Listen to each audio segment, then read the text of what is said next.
الرحمن الرحيم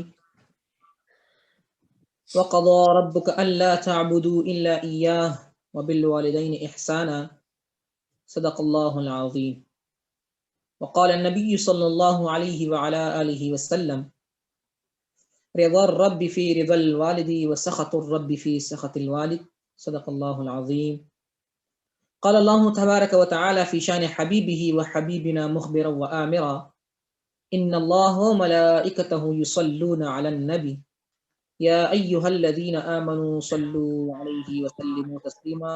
سب مل کر درود شریف پڑھی. اللہم صلی علی محمد وعلی آل محمد کما صلیت علی ابراہیم وعلی آل ابراہیم انک حمید مجید. سامعین حضرات، جیسا کہ آپ سب کو معلوم ہے کہ یہ پروگرام جو منعقد ہوئی ہے میاں عطا الرحمن اور میاں محمد رفیق اور بردر چودھری حفیظ محمد اور جو ہمارے بلال بھائی کے والد محترم صاحب ہیں میاں عبدالوحید صاحب، ان تمام بزرگوں کی ایصال ثواب کے متعلق یہ پروگرام منعقد ہوئی ہے. اللہ اس پروگرام سے ہمیں ڈھیروں سارے ثواب، ڈھیروں ساری نیکیاں اور ڈھیر سارے استفادے حاصل کرنے کی توفیق عطا فرمائے. آمین. چونکہ بلال بھائی کی جو فادر ہے میاں عبدالوحید صاحب، کیونکہ مجھے تو پہلے سے معلوم نہیں تھا کہ ان چاروں بزرگوں کے متعلق یہ پروگرام منعقد ہوا ہے، اسی لیے میرا موضوع جو ہے وہ شان والدین کے متعلق ہوگا. انشاءاللہ اس میں اپنی موضوع میں انشاءاللہ تعالی والدین کے متعلق قرآن کی کچھ آیت کریمہ اور احادیث کریمہ اور اسی طرح کچھ واقعات آپ کے سامنے رکھوں گا، اسی غرض سے صرف کہ اللہ مجھے اور آپ سب لوگوں کو اپنے والدین کی خدمت کا صلہ عطا فرمائیں. سب سے پہلے میں نے جو خطبے میں آیت کریمہ پڑھی، اللہ قرآن میں فرماتا ہے وَقَضَىٰ رَبُّكَ أَلَّا تَعْبُدُوا إِلَّا إِيَّاهُ وَبِالْوَالِدَيْنِ إِحْسَانًا. وَقَضَىٰ رَبُّكَ أَلَّا تَعْبُدُوا إِلَّا إِيَّاهُ. اللہ تعالیٰ نے اپنی عبادت کے فوراً بعد قرآن کریم میں جس چیز کا ذکر فرمایا ہے اپنی عبادت کے بعد متصل، وہ ہے والدین کے ساتھ حسن سلوک کرنا. اس لیے اللہ تعالیٰ نے فرمایا وَقَضَىٰ رَبُّكَ أَلَّا تَعْبُدُوا إِلَّا إِيَّاهُ، یہ کہ آپ کسی کے علاوہ، اللہ کے علاوہ کسی کی بھی عبادت نہیں کرو. وَبِالْوَالِدَيْنِ إِحْسَانًا، اور اپنے والدین سے حسن سلوک کرو. اور اس کی اہمیت اس سے واضح ہو رہی ہے کہ اللہ تعالیٰ جو ہے وہ انسان کا رب ہے، پالنے والا ہے. تو اللہ فرماتے الحمدللہ رب العالمین، اب حمد بیان کرو اس رب کی جو عالمین کا رب ہے. اور اسی لیے اللہ تعالیٰ قرآن میں بھی فرماتا ہے کما ربیانی صغیرا، آپ کے والدین بھی آپ کے مربی ہیں. اللہ فرماتا ہے میں آپ کا رب ہوں، آپ میری عبادت کرو. آپ کے والدین آپ کے بھی رب ہے، مجازی رب ہیں، آپ کے پالنے والے ہیں. میرے سوا تو کسی کی عبادت لائق نہیں، کسی کو جو ہے سجدہ کرنے کی اجازت نہیں، وہ تو شرک ہے. لیکن میری پالنے کی جو ہے جزا کیا ہے کہ آپ میری عبادت کرو، اور والدین کی پالنے کی جزا کیا ہے کہ آپ اپنے والدین کی اطاعت کرو، اپنے والدین کی بات مانو، یہ والدین کی اطاعت کرو، یہ والدین کی جو ہے حق ہے. اور اسی اسلام میں انشاءاللہ بخاری شریف کا ایک حدیث عرض کروں گا. حضور نبی کریم صلی اللہ علیہ وآلہ وسلم فرماتے ہیں، ابو بکر صدیق رضی اللہ تعالی عنہ اس حدیث کا راوی ہے، وہ فرماتے ہیں کہ نبی کریم صلی اللہ علیہ وآلہ وسلم نے ایک مرتبہ صحابہ کرام سے فرمایا کہ اے صحابہ، اے آپ کو پتہ ہے کہ سب سے بڑا گناہ کیا ہے؟ صحابہ کرام نے عرض کیا یا رسول اللہ صلی اللہ علیہ وسلم، ہمیں نہیں پتہ، آپ ہمیں بتائیے کیا ہے سب سے بڑا گناہ. حضور نبی کریم صلی اللہ علیہ وآلہ وسلم نے فرمایا الاشراک باللہ، سب سے بڑا گناہ یہ ہے کہ آپ اللہ کے ساتھ شریک ٹھہرائیں. سب سے بڑا گناہ ہے، اللہ ہمیں اس غلیظ ترین گناہ سے بچائیے. پھر حضور نبی کریم صلی اللہ علیہ وسلم نے فرمایا الاشراک باللہ، اس کے بعد شرک کے بعد سب سے بڑا گناہ کیا ہے؟ عقوق الوالدین، اپنے والدین کی نافرمانی کرنا. سب سے بڑا گناہ یہ ہے. تو اللہ ہمیں اپنے والدین کی خدمت کی توفیق عطا فرمائے۔ اسی کے ساتھ ساتھ ایک حدیث شریف جو اسی موقع کی مناسبت سے میں عرض کر رہا ہوں کہ جن کے والدین فوت ہوئے ہیں ان کے لیے کیا کرنا چاہیے، تو یہ حدیث تفسیر ضیاء القرآن جلد نمبر 2 صفحہ نمبر 652 میں حدیث نقل ہے۔ حدیث کا راوی حضرت ابی ربیعہ رضی اللہ تعالی عنہ مبارک ہے۔ وہ فرماتے ہیں کہ میں نبی کریم صلی اللہ علیہ وآلہ وسلم کے دربار میں حاضر تھا۔ اس نام میں ایک صحابی رسول حضور علیہ الصلوۃ والسلام کے دربار میں آیا۔ اس نے عرض کیا، یا رسول اللہ، میرے والدین کی وفات کے بعد بھی ان پر میرے اوپر کوئی حق ہے؟ میرے اوپر ان کا وفات کے بعد بھی کوئی حق ہے؟ حضور نبی کریم صلی اللہ علیہ وسلم نے فرمایا، جی ضروری، آپ کے اوپر آپ کے والدین کے وفات ہونے کے بعد 4 حقوق ہے اور یہ لازمی ہے۔ صحابی رسول نے عرض کیا، یا رسول اللہ صلی اللہ علیہ وسلم، میرے اوپر جو 4 حقوق میرے والدین کے فوت ہونے کے بعد ہے وہ 4 حقوق ہے کیا؟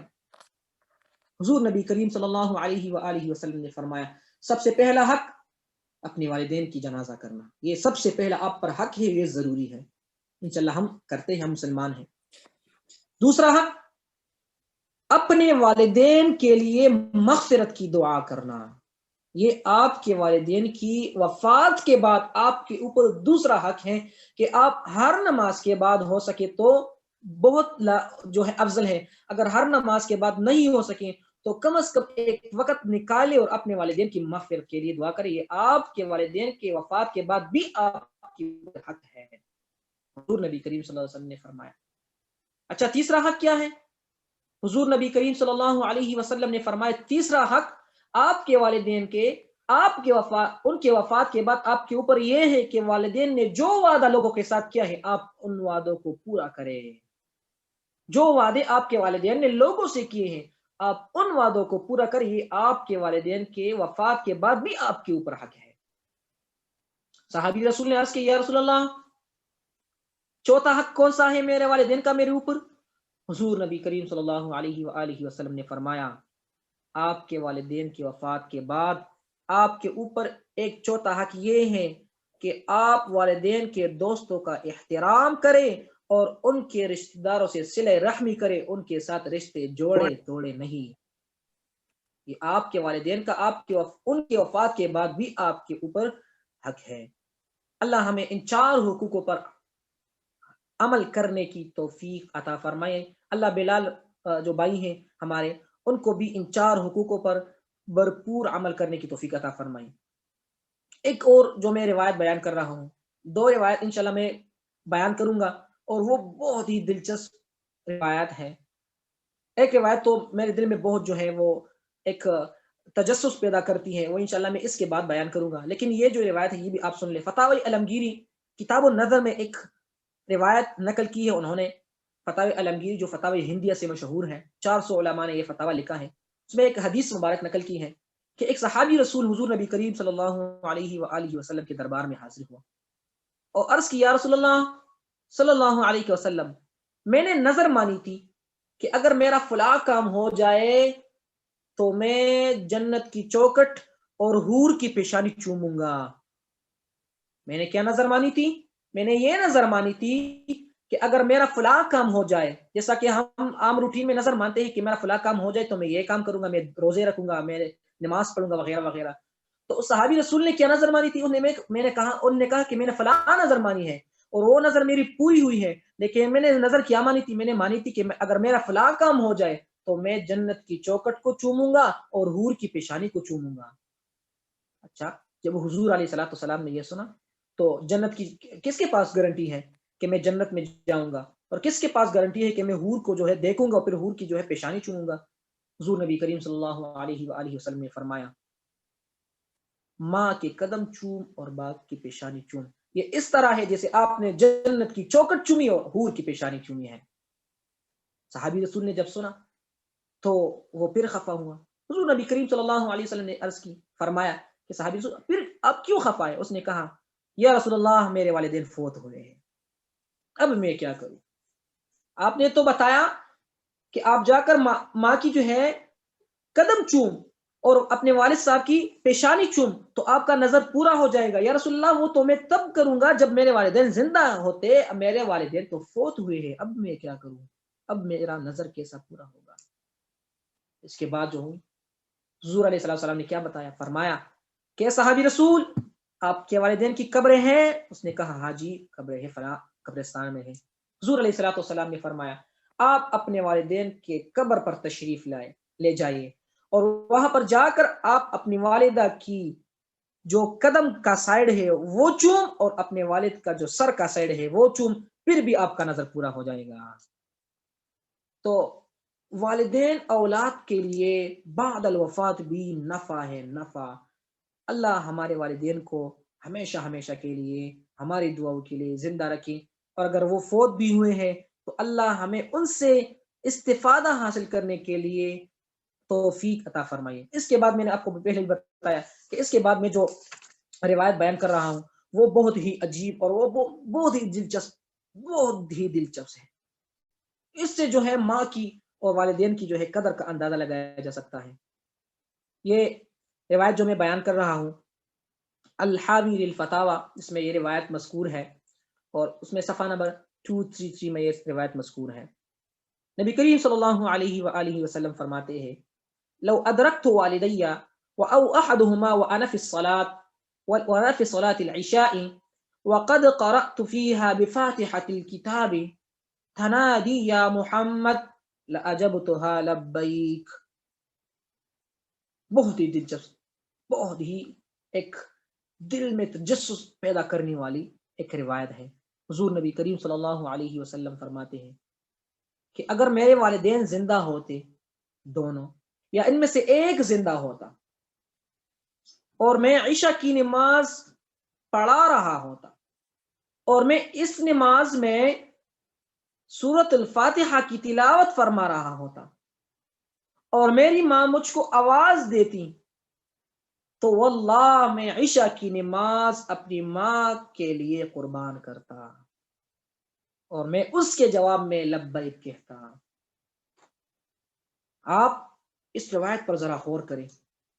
نماز کسی عام شخص کی نہیں ہے، کسی ولی کی نہیں ہے، نماز کسی غوث کی نہیں ہے، کسی کتب کی نہیں ہے، کسی تابعی کی نہیں ہے، کسی تبع تابعی کی نہیں ہے، کسی صحابی کی نہیں ہے، کسی عام نبی کی نہیں ہے۔ نماز ہے تو نماز امام الانبیاء کی ہے، اور نماز بھی عشاء کی ہے، اور عشاء کی نماز میں بھی سورۃ الفاتحہ ہے، جس کے بارے میں سورۃ الفاتحہ کے بارے میں تو حضور نبی کریم صلی اللہ علیہ وسلم خود فرماتے ہیں لا صلاۃ الا بفاتحۃ الکتاب، سورۃ الفاتحہ کے علاوہ تو صلاۃ ہے ہی نہیں، نماز ہے ہی نہیں۔ تو امام الانبیاء ہے، نماز بھی عشاء کی ہے، نماز بھی فرض ہے، اور اس میں سورۃ الفاتحہ کی تلاوت ہو رہی ہے۔ لیکن ادھر کیا بیان کر رہے ہیں امام الانبیاء، ہم اپنے امتیوں کے ذہن میں اپنی والدین کی جو حقوق ہے وہ اسی طرح جو ہے مؤثر انداز میں وہ بیان کر رہے ہیں کہ اگر میں عشاء کی نماز میں ہوتا اور میں اس میں سورۃ الفاتحہ کی تلاوت کر رہا ہوتا اور میری والدہ مجھ کو آواز دیتی کہ اے محمد، تو میں اس کی جواب میں کہتا لبیک اور میں اس پر اپنی نماز قربان کرتا۔ تو اپنے والدین کی جو ہے اس سے حضور نبی کریم صلی اللہ علیہ وسلم کی اس حدیث کریمہ سے اس کا مطلب یہ نہیں ہے کہ ہم فرض نماز میں نماز توڑ لے اپنی ماں کی جو ہے جواب پر لبیک کہیں، اس کا مطلب یہ نہیں، لیکن صرف حضور علیہ الصلوۃ والسلام اس حدیث کریم سے جو ہے تمام امتیوں کو یہ پیغام دے رہا ہے کہ اپنی ماں کی قدر کرو، اپنی ماں کی قدر کرو۔ اگر میری والدہ ہوتی تو میں بھی اس طرح قدر کرتا، اگرچہ میں امام الانبیاء ہوں، اگرچہ میں عشاء کی نماز میں ہوں، اگرچہ میں سورۃ الفاتحہ کی تلاوت کر رہا ہوں۔ اسی کے ساتھ ساتھ میں نصرۃ المجالس کی ایک واقعہ کو میں نظر انداز کروں گا۔ وہ نصرۃ المجالس میں اس کے ساتھ میں ایک اور روایت بیان کر رہا ہوں۔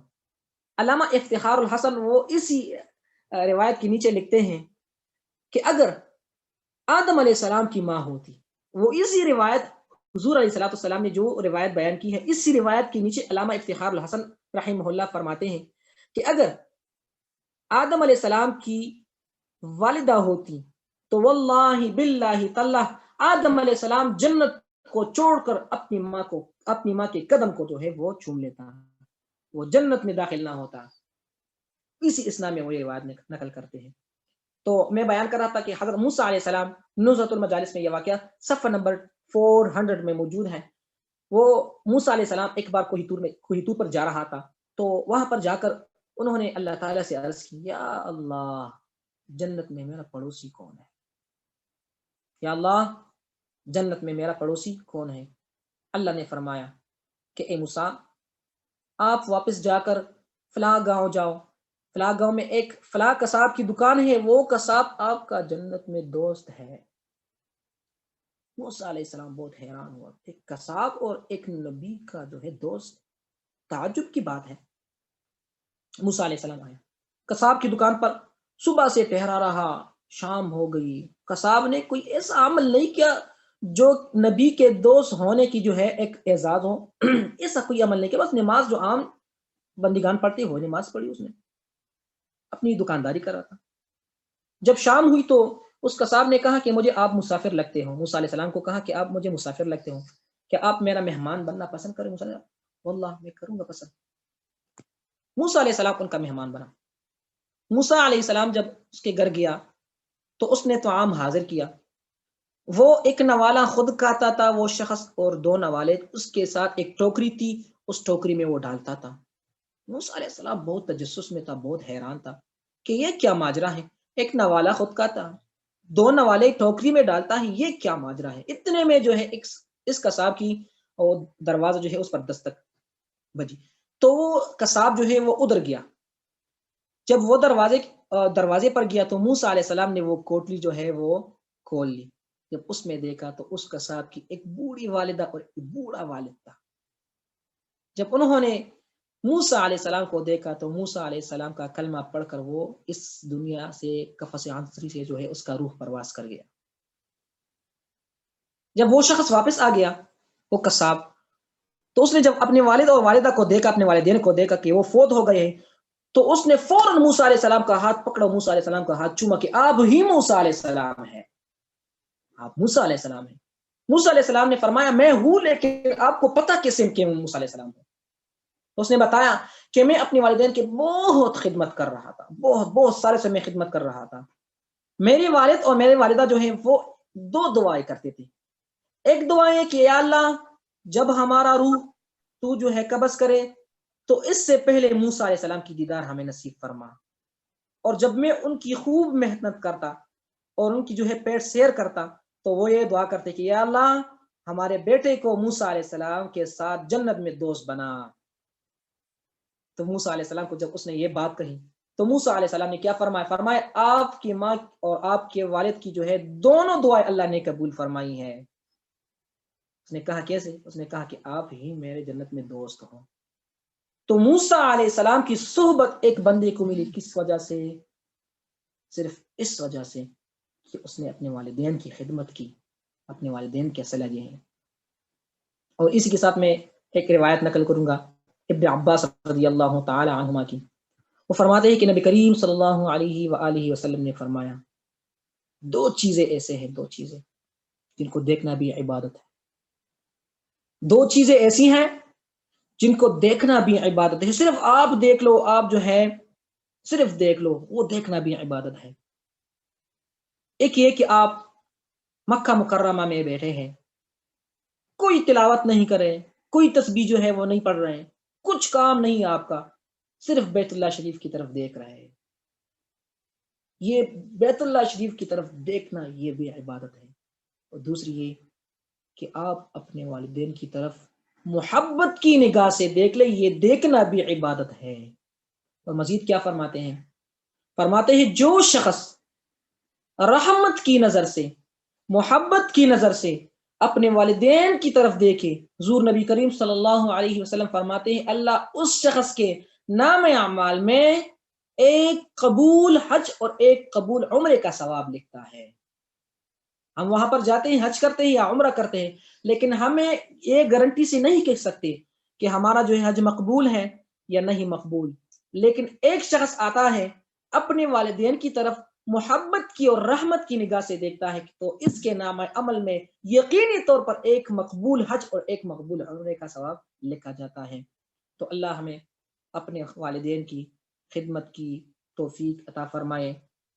اور جو ہمارے بلال بھائی ہیں انہوں نے اپنے والد جو میاں عبد الوحید صاحب ہیں ان کی اثار ثواب سے جو پروگرام منعقد کیا ہے، اللہ ان کی والد جو ہے ان کے قبر پر لامتناہی انوارات وہ نازل کرے، اللہ ان کی غرقت کو جو ہے تا وسیع نگاہ وہ بلند کرے، اللہ ان کو جنت الفردوس میں داخل کرے۔ وآخر دعوانا الحمدللہ رب العالمین۔ جزاک اللہ خیر۔ یہ تھا ہمارا شایان بھائی۔